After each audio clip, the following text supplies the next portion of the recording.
طواف ودا یا طواف زیارہ، یہ بڑا ہی اہم رکن ہے۔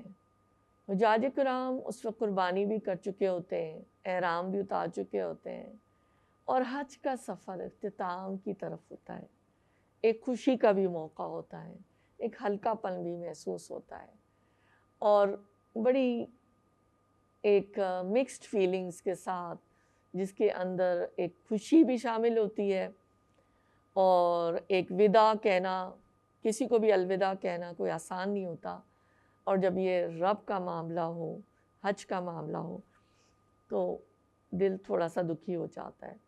پھر وہ آخری طواف زیارہ کرتے ہیں، الوداعی طواف کرتے ہیں، اور یوں حج کے جو لاجسٹکس ہیں، یہ جو مرحلے یا سٹیپس ہیں، وہ یہاں پر آ کر تمام ہوتے ہیں۔ جی، سوال نمبر 6 جس کا جاننا بہت ضروری ہے، ڈاکٹر صاحبہ حج کی فضیلت کیا ہے؟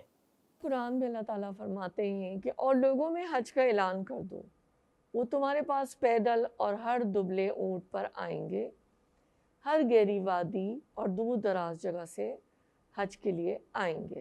حج کی فضیلت احادیث کے حوالے سے بھی دیکھ لیتے ہیں۔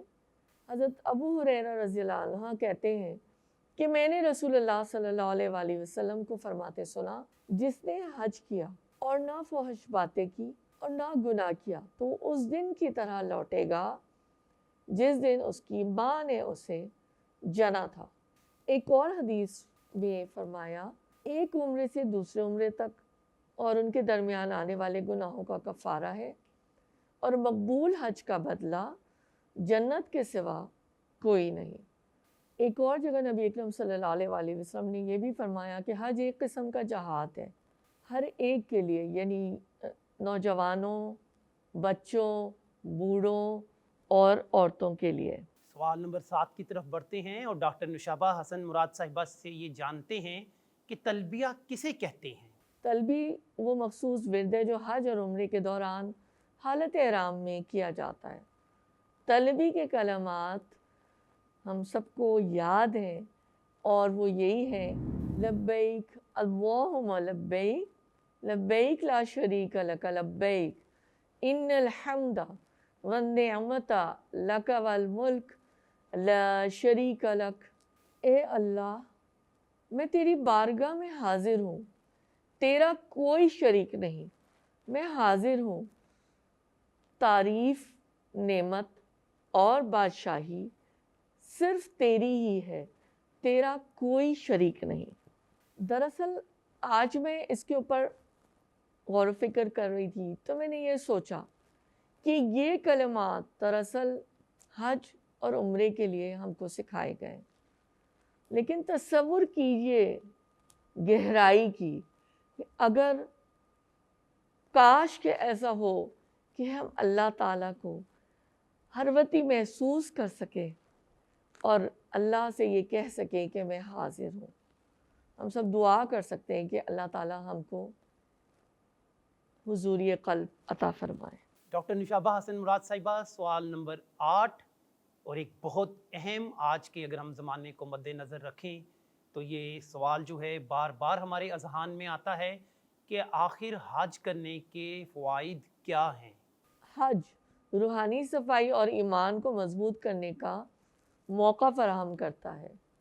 قرآن کریم حج کو بخشش طلب کرنے، اللہ سے جڑنے اور تعلق رکھنے والے مسلمانوں کو متحد کرنے کے ذریعے کے طور پر بھی زور دیتا ہے۔ حج کا سب سے بڑا فائدہ ہے وہ اسپریچول کلینزنگ، روحانی صفائی کا ہے، ایمان کو مضبوط بھی کرتا ہے، اللہ سے تعلق بھی جوڑنے کا باعث ہوتا ہے، اور اس کے علاوہ یہ کہ دنیا بھر کے جو مسلمان آئے ہوئے ہوتے ہیں ان سب کو متحد کرنے کا بھی ذریعہ بنتا ہے۔ حج مسلمانوں کے درمیان بھائی چارے اور مساوات پر زور دیتا ہے، برادری اور مشترکہ ایمان کے احساس کو فروغ دیتا ہے۔ پوری دنیا کے مسلمان جب وہاں اکٹھے ہوتے ہیں تو ایک زبردست شان اور شکوہ کا منظر نظر آتا ہے، اور اس سے ایک مومن کے دل میں یہ تمنا اور خواہش مزید جاگ اٹھتی ہے کہ کاش ہم اپنی زندگی میں یہ دیکھ سکیں کہ مسلمان متحد ہو سکیں۔ ایک اور فائدہ جنت کا انعام، اخلاص اور لگن کے ساتھ جب حج کیا جائے گا تو حج کرنے والے کو جنت کے انعام سے نوازا جائے گا۔ جیسے ہم نے شروع میں احادیث بھی پڑھی تو یہ گناہوں کے خاتمے کا بھی ذریعہ ہے۔ حج کرنے والا گناہوں سے ایسے پاک صاف ہو جاتا ہے جیسے وہ ابھی دنیا میں آیا ہو اور اس نے پہلا سانس لیا۔ آج کے پوڈ کاسٹ کا سب سے اہم اور آخری کویسچن جس کا جاننا جو ہے وہ سب کے لیے بہت اہم ہے کہ آخر حج کا پیغام ہے کیا؟ حج کا سب سے اہم پیغام اور فلسفہ یہ ہے کہ انسان اللہ تعالیٰ کی طرف رجوع کرے اور رب تعالیٰ کی ذات کو اپنی زندگی کا مرکز اور محور بنائے۔ حج صرف سفر مکہ نہیں ہے، یہ سفر عشق ہے، یہ ایک محض عبادت کا نام نہیں ہے، یہ ایک مکمل ٹریننگ پروگرام ہے، ایک تربیت گاہ ہے۔ تمام عبادات کی طرح حج بھی دراصل ایک انسان کو تقویٰ کے راستے پر لے جاتا ہے اور تقویٰ کا راستہ رب کی طرف لے جاتا ہے۔ اس راستے کا مسافر بنائے اور ہم اپنی منزل یعنی اللہ تعالیٰ کی ذات کو پا سکیں۔ اس کے علاوہ یہی ہے کہ انسان اللہ کے حضور سر کو جھکا دے، اپنی انا، غرور اور دنیاوی فرق کو مٹا دے۔ جب وہ لبیک اللہم لبیک کہہ دیتا ہے تو اور اپنے رب کے دربار میں حاضری دیتا ہے تو اس کا مطلب ہی یہی ہوتا ہے، اور حج کا پیغام بھی دراصل یہی ہے کہ سب انسان برابر ہیں۔ کامیابی رنگ، نسل یا ماں سے نہیں بلکہ تقویٰ اور اطاعت گزاری سے ملے گی۔ شاعر نے کیا خوب کہا ہے، ایک ہی صف میں کھڑے ہو گئے محمود و ایاز، نہ کوئی بندہ رہا نہ کوئی بندہ نواز۔ یہ پیغام اخوت بھی ہے، قربانی بھی ہے اور آخرت کی تیاری کی یاد دہانی بھی ہے۔ جب میں لاکھوں حاجیوں کو دیکھتی تھی کہ وہ سواریوں پر اور پیدل بھی منی، مزدلفہ، عرفات کے راستوں پہ سفر کر رہے ہوتے ہیں تو اس وقت ایک عظیم الشان جو ایک مجمع ہوتا ہے، مجمع بھی ایک چھوٹا لفظ ہے، وہ ہمیں روز حشر کی یاد کراتا ہے کہ وہ دن دور نہیں جب ہم رب کے دربار میں چاروں ناچار حاضر ہوں گے۔ بتانے رنگ و خو کو توڑ کر ملت میں گم ہو جا، نہ تو رانی رہے باقی، نہ ایرانی نہ افغانی۔ یوں تو الفاظ محدود ہیں لیکن حج کا سفر اور اس کی یادیں ہمیشہ لامحدود ہوتی ہیں۔ ہم نے آج کوشش کی ہے کہ اس عظیم عبادت کی کچھ جھلکیاں، کچھ خوشبوئیں، کچھ کیفیات آپ کے دلوں تک پہنچائیں۔ حج صرف ایک فریضہ نہیں بلکہ ایک دعوت ہے، دعوت توبہ، دعوت رجوع اور دعوت فنا فی اللہ۔ ہمیں امید ہے کہ آج کا پروگرام سے آپ مستفید ہوئے ہوں گے۔ پروگرام کا یہ سلسلہ آج تک کے لیے اختتام پذیر ہوتا ہے۔ انشاءاللہ ملتے ہیں نیکسٹ پروگرام میں، جب تک کے لیے اللہ نگہبان۔